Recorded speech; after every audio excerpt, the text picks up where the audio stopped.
Hello everyone and welcome to this next episode of Commander's Q&A. And as I've said every episode, I'm going to be wearing something a bit different. So today I thought I'd go for a full smart suit, or I guess Men in Black you could say. But this is a Commander's Q&A and this is all about the questions. And I know that I answered only a couple in the second episode, but there are a lot of questions. So I'm going to keep answering them today from the first video and then hopefully go on to the second video unless there's even more amazing questions. But we left off with Cuban Writer, who left many questions, but his second question was, if you had to command a Trek ship, which ship class would you prefer to command, and in which era? Why does the ship anywhere appeal to you, and is this also your favourite ship overall, or does it just have an appeal as a captain serving aboard her? Great question. What ship would I like to command? Well, I think there's probably two answers to that. If I'm talking TNG era, probably a Galaxy class, because they are amazing explorers. They've got all the elements of home. They've got, just a nice warm feeling, very comfy quarters, lots of good stuff. And I do love the ship. I love the era. Or I think I'll try to go for Excelsior class. I love the uniforms. I think I look pretty good in them. I like I like the style. It's again an explorer class. It's much bigger. You probably have more room for everyone. Although I guess crew quarters were still bunk style, but that's okay. I think that'd be a nice, going to the edge of the galaxy again style. I think that'd be pretty fun. I do love both of those styles of ships.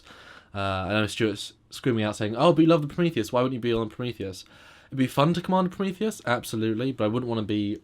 It's a tactical ship. I'm not. Starfleet's not about tactical situations, so I don't want to be, the guys decide blow up that ship of 1,000 people. I mean, that's not what I want to be. I want to be exploring. So I'd love to be, maybe a stint as a Prometheus commander, because that'd be very cool. But no, Galaxy or Excelsior.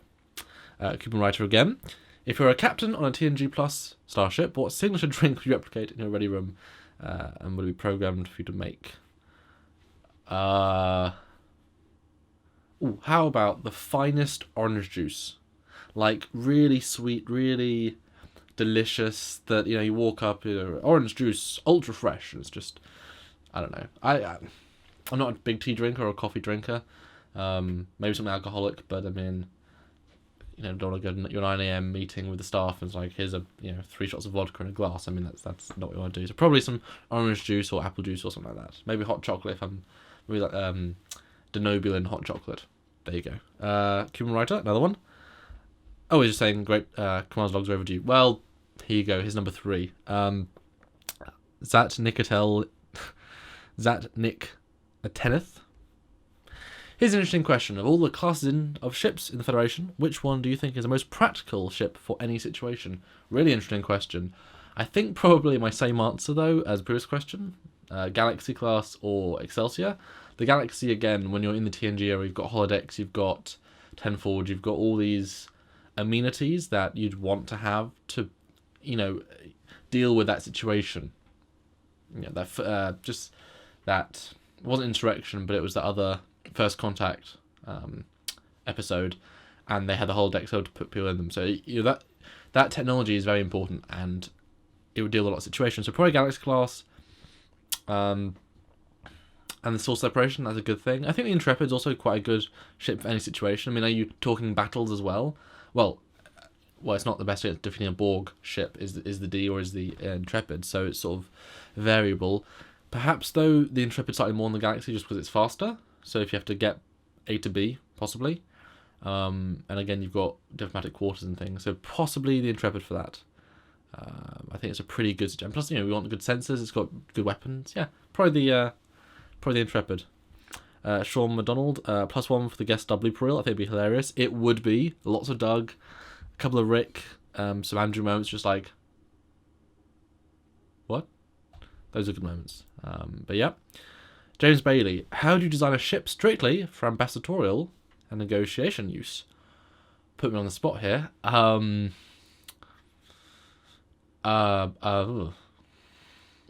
think go for an Intrepid style hull. Vaguely give it that nice compressed profile. I'd bulk out the engines more so that if they're getting attacked by some sort of warring race from one side or the other, they can survive any battle. I don't want it to be more armoured. More. Well, I want some sort of dignitary room, some sort of suite. I know you got the holodecks, but power goes out, or if you're I don't know, in need of power. You don't want to just rely on a holographic suite. So you have some sort of 10 forward style lounge, but it's more of a presidential diplomatic room. I know we did see the signing of a treaty in DS9, so, you know, that sort of room, but on the ship, you want that. You want very distinctly modifiable guest quarters for different styles of alien races, because, you know, if one race for some reason wants red everywhere, we need to be able to modify that and do things. So you want some very dedicated, modifiable rooms. They're also opposite sides of the ship, so you're not going to see each other, because, again, warring races, you don't want that. And also a lot of good internal security, a lot of force field, you know, junctions that can have force fields, a lot of security doors, just so that you don't have to worry, because at the end of the day, negotiations can go south. So I think the Intrepid's a pretty good all-round ship, but a few more precautions built into the systems would be what I'd go with. Joseph Upset, what is your opinion on the Excelsior class? And the captain doesn't like her. What's your opinion on the design? I think she's a great design. She's a really interesting evolution. When I first saw her, I thought she was a really, I guess, a long, elegant Constitution class refit that has the more bulky lines, in the sense that the cells are those square, but then you've got rectangles. The Excelsior has much gentler curves, so it's a much more elegant sort of style. The whole, you know, some ships can have a very bulky style. You know, a lot of fan designs, lots of faster designs have that bulkier secondary hull. I think the Excelsior gets that pitch perfect. Okay, that works. I love the edge of secondary hull. If you flip around underneath the nacelles, underneath the secondary hull, there's this great little other shuttle area or whatnot. That's a great little detail. Yeah, it's just a great design. I think it's a really nice evolution. I mean, how do you build the next ship beyond the refit? They could have done anything. They could have gone really radical, really absurd. I think they did such a good thing and had such a great direction. So I'm really happy with the Excelsior. And as I said earlier in this video, I would happily fly an Excelsior or command an Excelsior. But yeah, great ship. I think she's great. And I do love the Enterprise B version. I think the bottom part, the speedboat elements, aren't the best ever. But I really, really like the extra impulse drive modules. I think that's absolutely spot on, and the fins around it are a little bit interesting, but yeah, whatever. Style. Federation has some style. Richard Warner, hello guys. Hi. Thank you for your continuing efforts. You are welcome. What are your hopes for the new Trek series now with Brian Fuller on board as showrunner? What in your mind does it need to be? Well, I mean, Brian Fuller is a Star Trek fan. They said that about Robert Orsi, and they're Star Trek fans. I think they were put under so much pressure by Bad Robot and JJ to make it different that even though they were fans, they still couldn't deliver what we wanted, because us as Trek fans, we want something else than does the mainstream. But fundamentally, if you want us to pay for a service, you want the Trek fans to pay for the service. You're not going to get, you know, these mainstream people to pay those dollars a month or whatever just for a service that they get one bonus show on. Unlike Netflix, we get everything. So I like, if they give them the freedom to do what is natural for the show and for the franchise, then I think he'll do a good job. Again, prime timeline all the way, no doubt. There's so much history and so much things to go on, and then again, anything time travel, you can go back and visit all these previous eras, which the fans will be, you know, overjoyed with. What I think the new show needs to be, obviously in the future, between 50 and 100 years, new political climate, the Federation needs to exist, or Starfleet needs to exist, possibly a new Federation alliance that's like an evolved version maybe. All the different races still need to be who they are, but maybe more just evolved. Basically, TOS to TNG did a great job. Do that with this, but have a lot of the design cues link over. Just as for TNG, you had the Excelsiors pop in. You know, I want to see a Prometheus, and now age Prometheus, I suppose. But these ships, you know, such a small part of this new show, but they can be such a huge part of the fan love for the show. Seeing these continuity elements coming in, and I think you need that. I don't want to be another galaxy far, far away. I don't want to be 600 years in the future. Although with Trek, you're a bit screwed because we know some timeline elements you have to have continuity with. That's why JJ Universe does have some freedom in that. But I don't know why you'd want to do that, because it just breaks canon. It breaks the canon we like. It's a difficult question, but I think it needs to be in the future. Hard reset in terms of the political climate. Maybe we are at peace with the Federation but war with Romulans, or war with the Dominion again, or peace with the Dominion. I don't know. You want all the familiar races to be in it. Or maybe even the Federation has been broken up, perhaps, and maybe Earth is now in alliance with, I don't know, Cardassia, some strange little alliance, then it builds back into rebuilding the Federation after some galactic war, maybe, like the World War II style, Dominion War, but even further. Something maybe like that. Maybe it can be grittier because everyone's trying to recover from a war. Possibly. I don't want it to be that gritty. I love the idea of a ship exploring, dealing with new tech.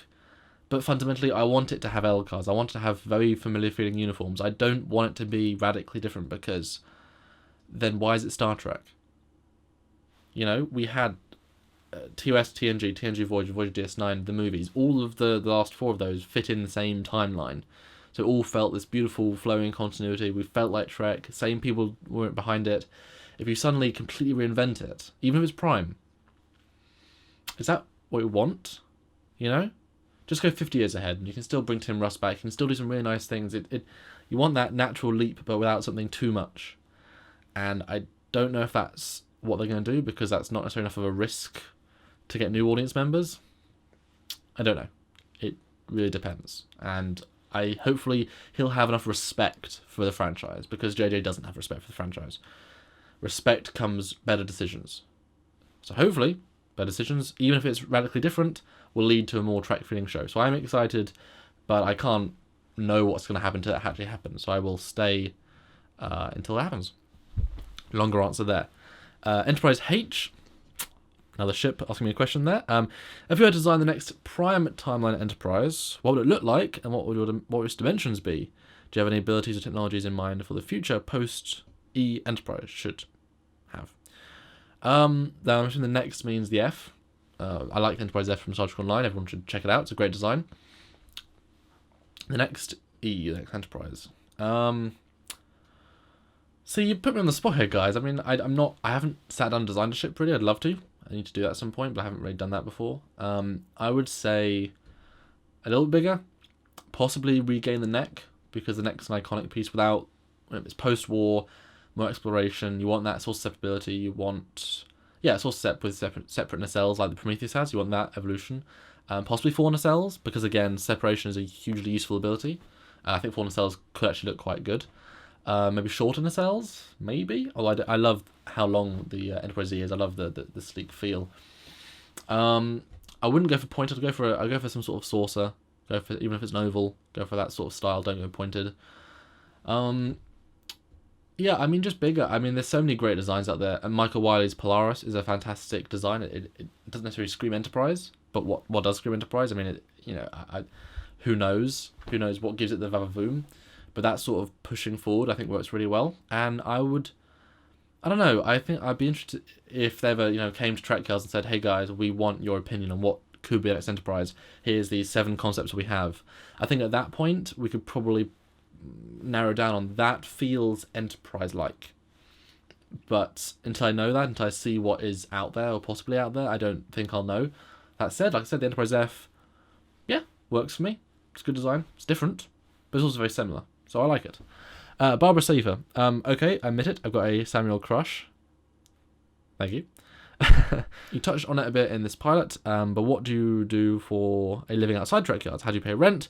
How do you get into video editing in school? What drew you into it? Teacher, friend, etc. Well, thank you again. What do I do outside Trekyards? Well, I basically work on this 9 to 5, 7 days a week, roughly, because we like getting content out that is weeks away, because then we have the freedom to have a bit of time off. So I work basically all the time on new animations because if you're doing a new ship, that to do a ship's animations, which is the Akira, that takes a whole day if not more to build those animations, render them out and plan that, and that's just a small part of an episode. So just a lot of days, and then we're filming with me and Stuart, we're planning, we're scripting. It is every day. I take a couple of bits off if I need to for certain other things, real life events, but at the moment, I mean, rent is paid for by Trekyards. Everything else is, I don't spend my money on anything apart from the Eagle Moss models and rent, really. So it's kind of like, that's why we want to make this Trekyards a full-time thing. Lots of YouTubers do live off YouTube. They do live off what they make and the income that brings in. So through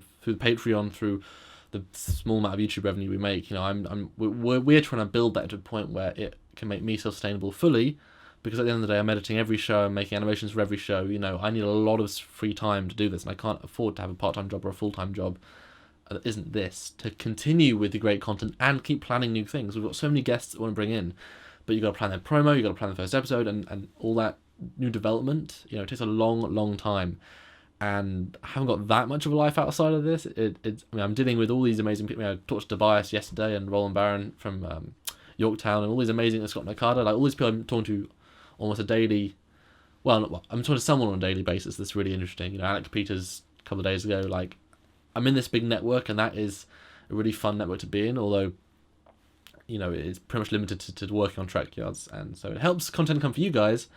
But we need more support to be able to make this full time, and to let me save and to get a better apartment, or to get an actual apartment. There's things I want to do in life, and Trekyards is worth it. We felt that for a while now, and trying to build up our monthly income, as it were, from donations, to really make it a full-time thing. And we're getting closer and closer, and when we reach $1,000, that'll give us a lot of security in that. So we're excited, and if you can support us, please do, because this is my full-time thing. Stuart has a job, has a family, but this is my only income supply, apart from a little bit of freelance work, but sort of in the animation field anyway. And how do I get into this? Well, I went to America, and I filmed a little short film with a cousin of mine, and I can tell a story in more depth, a different video.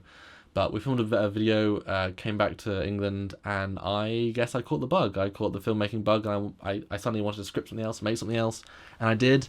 And that was 2006, I believe, and I haven't stopped since. 2008, almost a 10-year anniversary of making films, and I just kept going. I went to university, and I've just had this passion. When you find the one thing you're good at, embrace it, and I have, and it's great, and I love making films, and this show's great. It kind of helps, all the animations I make, it helps to tunnel that creativity. But yeah, thank you for the question. Lee Makata, how long does it generally take to get an episode from idea to finished show? Great question. Varies a lot. Let's assume the Akira we just did. So it's a non-guest, many animations, not as much real footage. So let's assume that. So we decide what we're going to do. Stuart goes and does his research, and he finds a lot of information. That can take, 3, 4, 5 days, depending on other things in real life. So that takes a good solid bit of time. And if it's the only project we're trying to do at the time, you do that. I have to then take the script, spend an hour and a bit going through it, modifying my parts of the script to make it sound more like me, adding some extra jokes, adding some extra bits of information that I've thought of. I then take a look at the 3D model, if we have the 3D model for the ship, try and bring it to scale sort of scene, so bring a Nova in, bring a Sovereign in, and make deductions based on that, or go really close into the model and say, oh, it's got 3 torpedo launchers as opposed to 4. Again, for the Akira, we just saw it's there are possibly errors, possibly cool details of the torpedo launchers. All those things are canon, it's in the model, so bring that new information to the audience, and that can take a couple of hours of planning, of prepping, of putting that all together, and then Stuart again takes it, goes through it, refines it, brings it to me. We spend the hour to film normally an episode. If it's an important one, we really go through it first, and we just skim, read it first. But if it's important, we go through it once. That's half an hour. Film it, it's another hour. I have to convert the files because formats and all that jazz. I have to do the rough edit, which is going through little clips, taking out the errors, taking out the worst bits, taking out some silences. Maybe if we're reading the scripts and the flow isn't right, that takes a couple of hours just to bring it to that 28 minutes that you want it to be. Then you got to make the renders for the ship. That takes a full day. That takes 2 days, depending on if it's a big ship, if you really want to go out the park. For the hero ship, say, because there's only certain amount I can do, Wish I had a faster computer. I would do more, but, And then put that into the episodes, then you start going from, 0 seconds, and you start going through, and everything we say, we link to. I find clips, I make clips, make pictures, go to my libraries of video clips from the shows, take the clips out, put it all together. And then it takes hours and hours and hours, 10, 15 hours, just to look through those clips and make sure it's perfect, and then resize them, because, it's something about box space. And then send to Stuart, or render it first, then send to Stuart, he watches it, that takes time, sends it back, any changes, normally a couple of notes here and there, change those things, and then finally put it up line. So it takes a lot of hours, both for me and Stuart, but we always say sort of 12 plus hours. That's just the edit. And that's, animations I get sort of caught up with, so I don't tend to count those as much. But yeah, it can take 20, 25 hours all in, 30 if you include both of us probably. It takes a long time, and that's for the big Saturday releases, but that's why our Saturdays are so impressive, fully featured, because we always say we put as much effort as we can into each episode. And then we can sort of sit down and enjoy the discussion mission briefings and the top 10s. That's like our enjoying, our time off version. That like we just sit down, chill, think, analyze, and I make a simple edit on those, which takes a lot less time. That takes 3 or 4 hours to make those. But yeah, a long time. And then we get the views, and you guys love them, and then you keep watching, and then we get more fans. And if you want to support the show, as we say, please donate, because it's a full-time job to make each episode. But we try to make them the definitive pieces with new information as well. So yeah, thank you for the question. Ronald Robinson, is there any way to convert phaser and torpedo damage into a modern damage scale? Yes, probably. I mean, they do say in some episodes how much kilojoules, how much microtons, whatever the yields do, so I'm sure there is those numbers. I'm not sure if they stay consistent throughout the show, and obviously different weapons have different yields you can set throughout. I think yes, but I tend to think of these things within the canon continuity. So a quantum is more powerful than a photon, a galaxy phase is more powerful than a nebula, a nova class phaser, a beam. But to really convert that into how much TNT, I mean, I don't know, you probably can, but I wouldn't sit down and do that. I'm not sure how much use that would be. But then again, some people do it, and then we can use their research, and it helps make the shows better. But yeah, I'm sure there's a way. Where there's a will, there is a way. Traveller Force, behind the scenes question. What's a pipeline for Trekyards episode? How long does it take from start to finish? And what's your favourite part of the process, research, writing? Just answered that, Trevor. So to go back and you watch that bit again if you want to, if you didn't already watch it. But what's my favourite part of the process? Absolutely reading Stuart's scripts. That is amazing, because he does such an amazing job in researching and amalgamating and making it flow so well. I mean, it feels it's such an interesting thing. I learn so much every time. The editing is my job. I'm an editor. You don't sort of enjoy that per se when you do the same sort of stuff all the time. But the animations I enjoy a lot. Making all these ships fly through space and do interesting things and show interesting angles. We just did the Akira at warp. We've never seen the Akira at warp before. I might be the first person ever to fly the Akira model at warp, and that's a fun little thing I can say. And I enjoyed making that angle work, making it feel real with the lighting, and learning and getting better and better, and that's my favourite part. We're doing some hero stuff right now with some of the 50th anniversary ships, and some of those are pretty awesome. So that's been fun to make, and to see that result, and hopefully see you guys comments on the video saying, wow, that render was really amazing. That'd be great feedback. So that's the first part for me.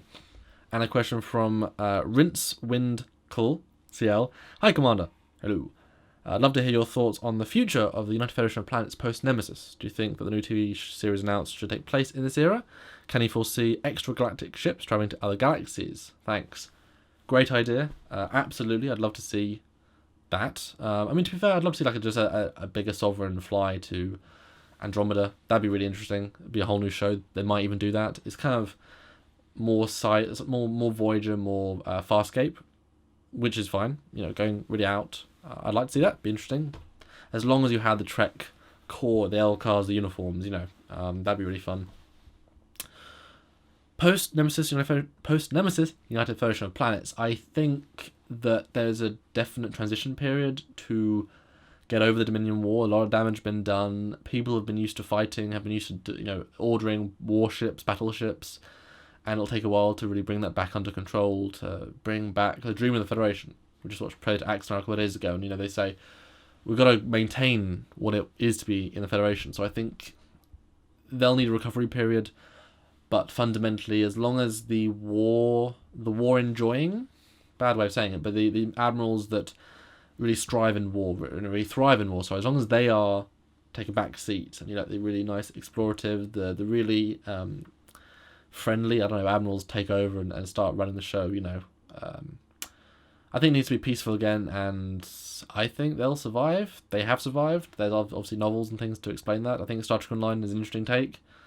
I think we've seen them survive wars after wars after wars, and it always survives. So I think it'd be pretty fine. Yeah. From Trekyards. Commander, we have a Transwarp fact files filmed. Well, when will it be released? Soon.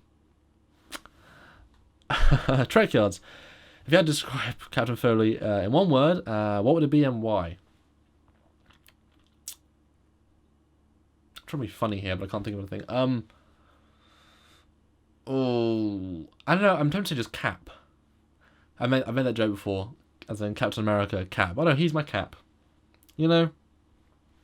There you go. And then Cuban writer said, if you had to describe Captain Foley in one word, what would it be?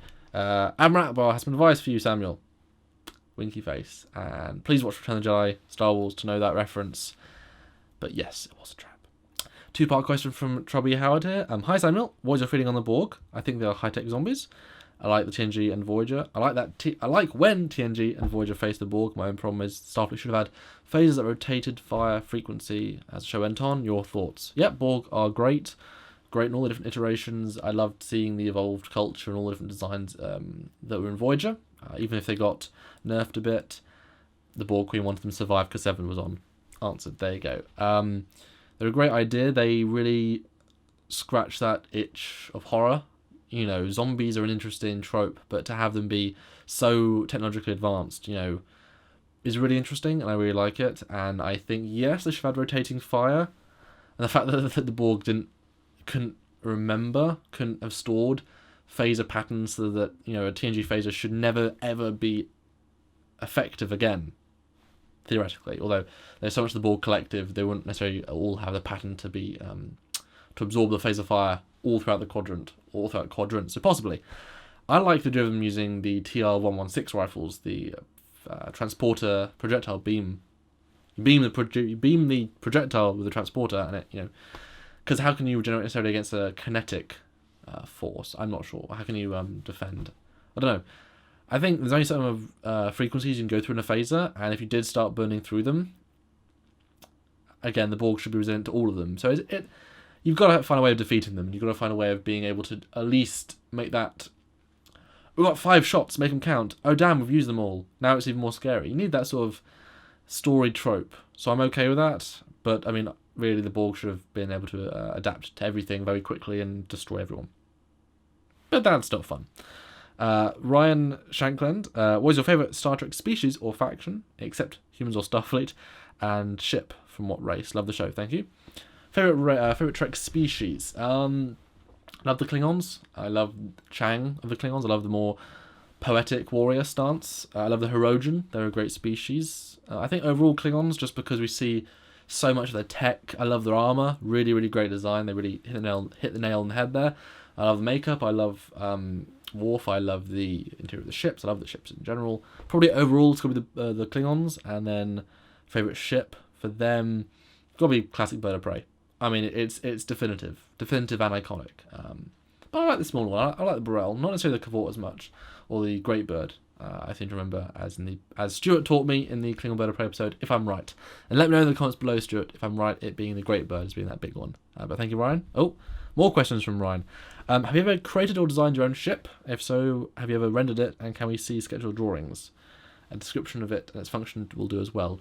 I have not really. I sort of did one once, but nothing major. I would like to.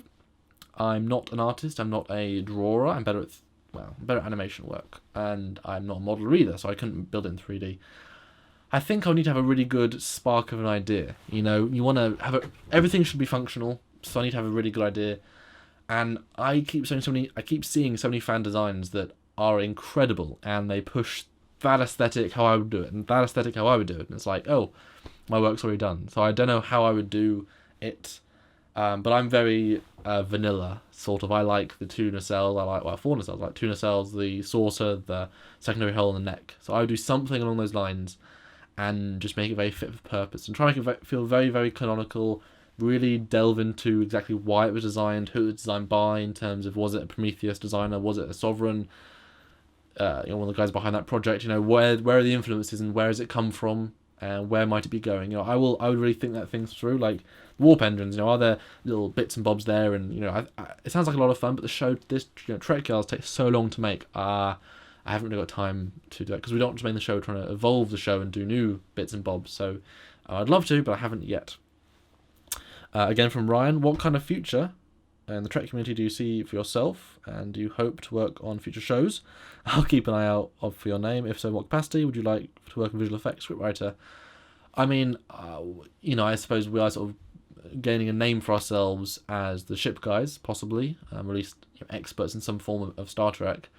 And I mean, if CBS was to ask, hey, Trekyards, hey, Samuel Cockings, hey, Stuart Foley, would you like to join as, technical advisors, art direction, jump on it, I would jump on it in a heartbeat, because to be anything official is great. And I jumped on working on Renegades as behind the scenes, because that's, something I'm good at. And that was incredible, So I would love to work official Trek at some point. I don't see it happening because they always have their own team, but I am young, I'm only 22. Yeah, I'm only 22. And so anything could happen. I'm not the best animator. I haven't got this necessarily innate skill. I'm good at composition. I'm good at framing. I'm a cinematographer. I'm good at framing a shot. And that just translates to CG well. But yeah, maybe. I'd love to be some sort of technical advisor, help scriptwriter. I like to think I'm quite good at scripts in terms of story scripts, dialogue and stuff. So maybe that'd be fun. Be fun, but not so realistic. Another one from Ryan. A lot from Ryan here. I'll try and go through them quickly. What is your favourite story arc of each of the shows, like the Xindi War, Kazon War, Finding the Shapeshifters? For TOS, it would be the Mirror probably. For TNG, it would be the Borg Wolf 359 probably. For DS9, Dominion War, obviously. But I like retaking DS9, and they're always on the Defiant. For Voyager, I love the Chaotica stuff. That's always fun. And I do like the Borg stuff. I didn't like the Kazon stuff, but I like the Borg stuff overall. Enterprise, absolutely Xindi was amazing, but Mirror, or Into Mirror Darkly was the best of Enterprise. That was great. Although the Augments was also really nicely done. Do you like Stargate? And if you do, what do you think about Ron Emmerich rebooting it? And would you rather be kept in the TV universe? I love Stargate. I went from Star Trek as a kid, Stargate as a teen, back to Star Trek as an adult. So Stargate is another huge passion franchise for me. I've got all the costumes, all the props, replicas from all different shows, so I'm a big Stargate fan. You'll see that all as I start alternating more costumes. You'll see that pretty soon, probably. Roland Emmerich, reboot it. It's up to him. He started it. It'll be interesting. As long as he keeps the shape of the Stargate, he can do whatever he wants with it. But it shouldn't be in the Trek. It shouldn't be in the TV universe because he's going to change it too much. I want the TV universe as one thing to do more for. And then whatever he wants to do, that's fine. And he'll do. The first movie was great. It was really, really fun. So he'll do a great job. But I want TV universe content because you've got 15 years of continuity in terms of show years. Do more with that, please.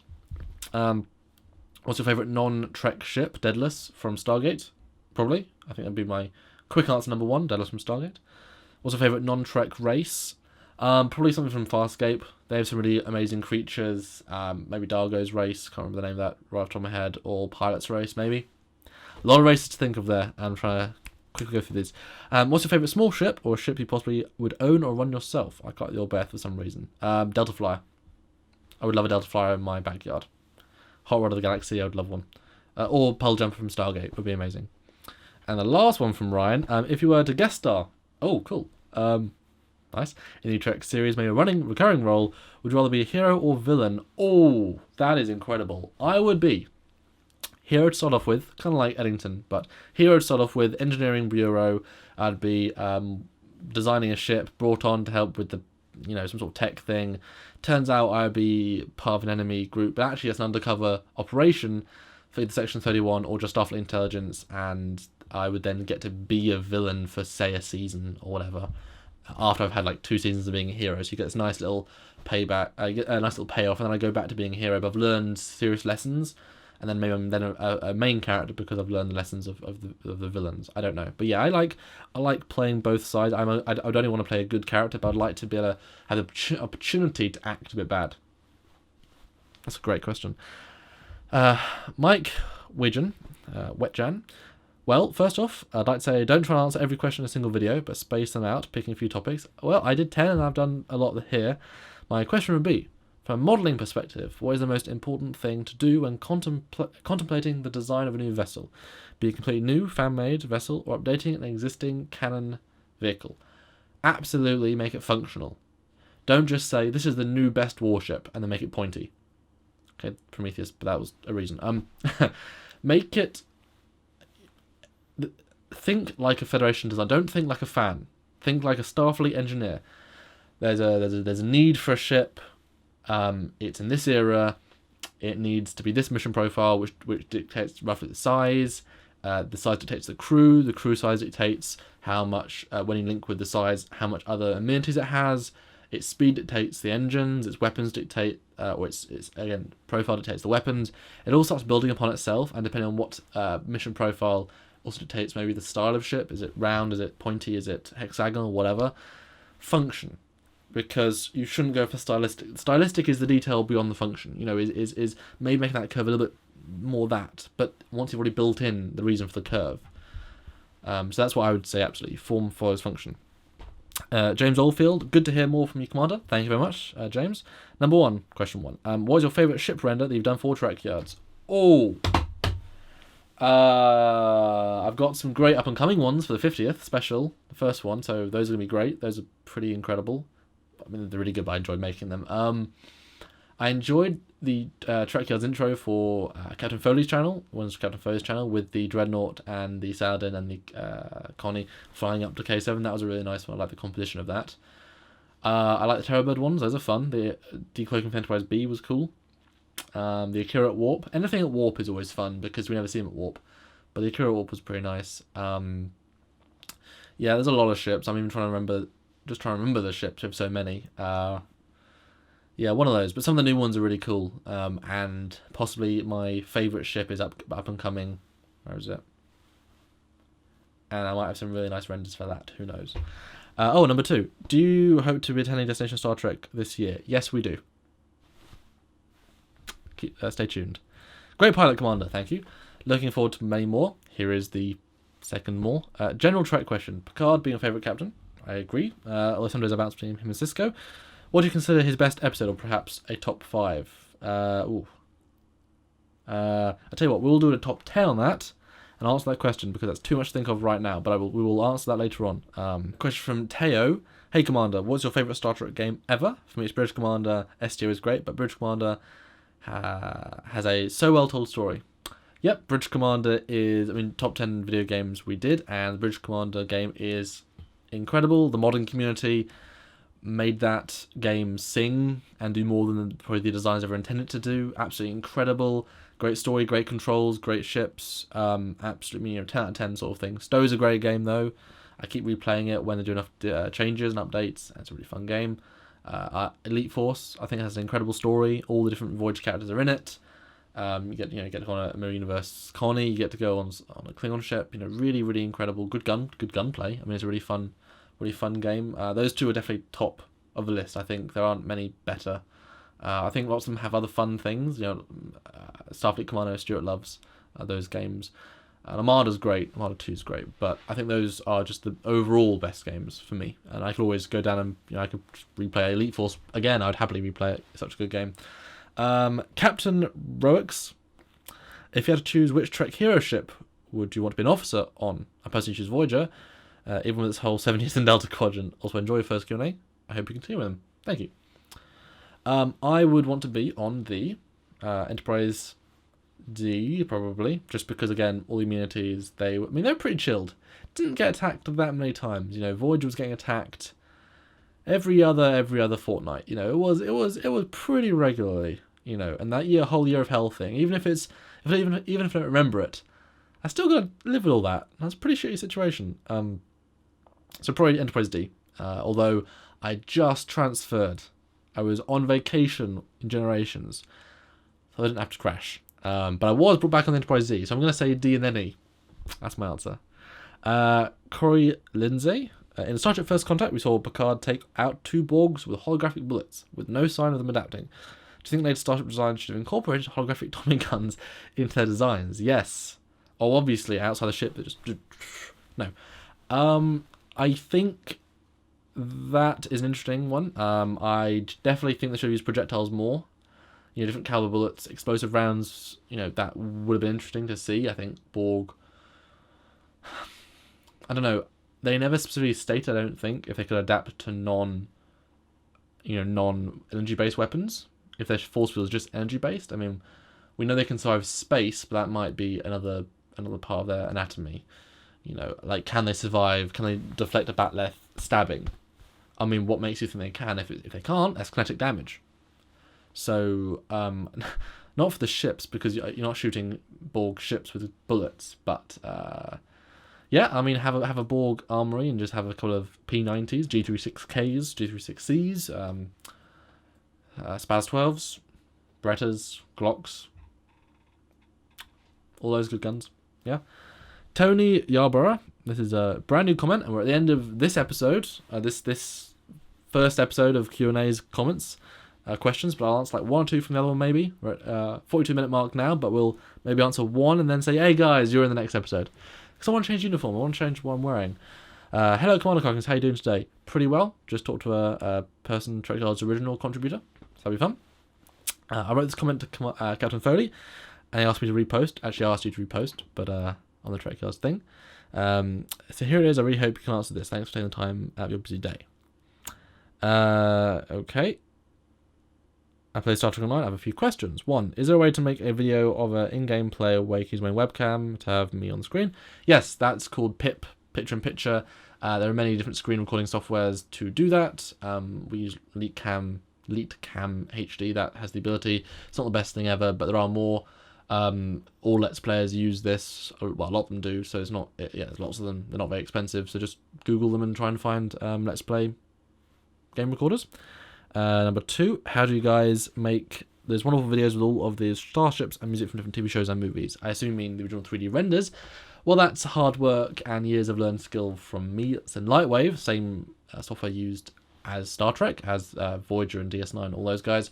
3D models, and then you put them in a scene, you scale them, you do lighting rigs, you render them flying through space, you get lighting right, you realize you haven't got the lighting right because it could do better, and you redo the lighting rig.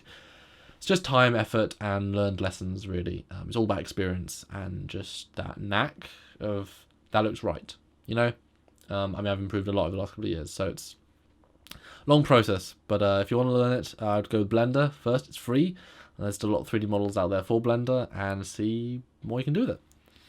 And three, how do you get your captain's diploma? Well, that is for Captain Foley, so I will assume that's not for me, because I have no captain's diploma, I'm only a commander. And the next video, because I will just briefly touch on the next one, I'll do one question to say. This is the Commander's Q&A new uniform, and I'm doing this live. 41 comments, right, lots of questions for that one as well. But the first one, question from Cory Wallace, Commander Coggins, how long does it take to, if you were to guess, to fully record, render, edit, show for publishing? I said about 25-30 hours probably. Will you guys ever do modern ships that may have inspired Trek ships and snapshot of the history, e.g. HMS Enterprise? Maybe. That's a lot of real world stuff, possibly. I don't know how many people would watch it per se, because there's a certain set of fan base that would be like, wow, that's the real Enterprise, and some people are like, wow, that's not a Trek ship. So I don't think it's on our priority list, but we may. And thank you for that last question, Cory, and that will be the end of this video. It went a lot longer than the first two, but I wanted to get a lot of questions done. A bit more quick fire there, but I hope you guys enjoyed that, and if you sat through the whole thing, thanks. I hope it was entertaining. I mean, I'm just trying to answer. I know I can be difficult to understand sometimes, but I'm energetic. I like talking to you guys. I like looking at the camera, sort of staring at a camera. I like looking smart. That's always nice. I look forward to next Commander's Q&A when I'm wearing something else. And I've got lots of sci-fi costumes, so you'll start seeing some really cool stuff. And yeah, ask more questions on this. Ask any behind-the-scenes questions or whatever you want to know. I hope I gave some cool answers. And of course, ask Commander Foley, Captain Foley, some interesting questions on his Commander's logs as well. And as for Trekyards updates, well, we are just about to, hopefully this week, film the 50th anniversary special, the first one. We've got our uniforms. Thank you so much for donating, those of you who did. I think just under 10 of you that donated for that. Thank you very, very much, especially those who gave a lot.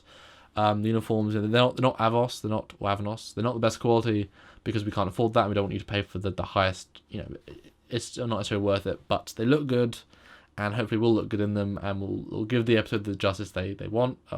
We'll do the episodes justice because we really want them to be amazing. Doing an Eagle Moss review soon, doing Eagle Moss unboxing, and got some new kit from a fan, and I'll talk about that in the next one. We'll actually open it up and see if it's compatible and all that. But that is it for this week's Commanders Q&A. Lots of amazing stuff going on here, and thank you to everyone who watches every week, and thank you to all the supporters of Trekyards on Patreon. Thank you to those who donate whenever they can, and thank you to those who actually support us with 3D modelling and other favours, because we really do appreciate your extra hard work in making the show better, because we make this show for you guys, and I think, we built such a community of guys that want to help make the show better, because at the end of the day, these things will be up for years and years, hopefully, and you guys will be able to watch them again and again and just enjoy the best quality of content, and that's all we want to do. So, tune in next time for another Commanders Q&A, post questions on this video, and enjoy all of our other amazing content. So until then, this is Commander Cockings. Oh, I don't have to wait for Captain Fo to say anything, as I normally do. This is just me, Commander Cockings, and we'll see you next time. I will see you next time. I'm so used to saying multiple people. And I will see you next time for Commander's Q&A. Until next time, go on, doing it again. Anyway, bye guys.